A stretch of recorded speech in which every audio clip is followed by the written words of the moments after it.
Some people were asking me how I make these super curly wigs, and it's actually very easy, so today I'm going to show you how. I would recommend crimping your wig if it's a longer wig, but since this one is shorter, I just went ahead and flat ironed it. We're also not going to be worrying about these front pieces because I am doing a very particular style with this type of wig.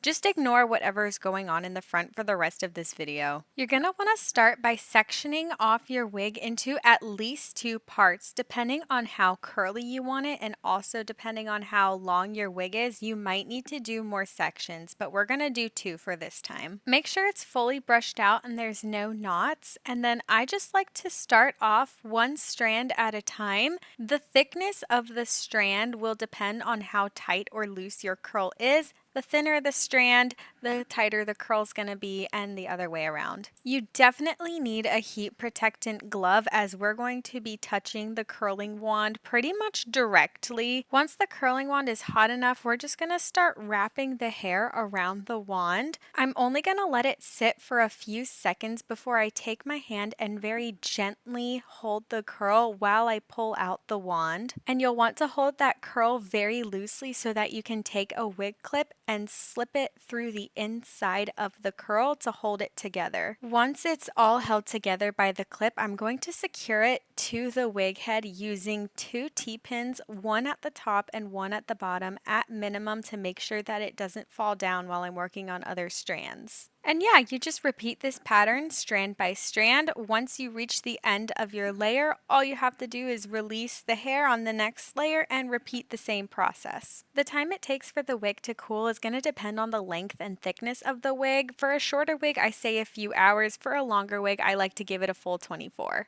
When you start to unpin it, start with the lowest layer first and start with the opposite side that you started on. So since I started on my left side, I'm going to start releasing it on the right side. And just be careful while you're doing this because you don't want any T-pins to snag the curls. I like to fluff the wig by shaking it gently and very lightly brushing my fingers through it.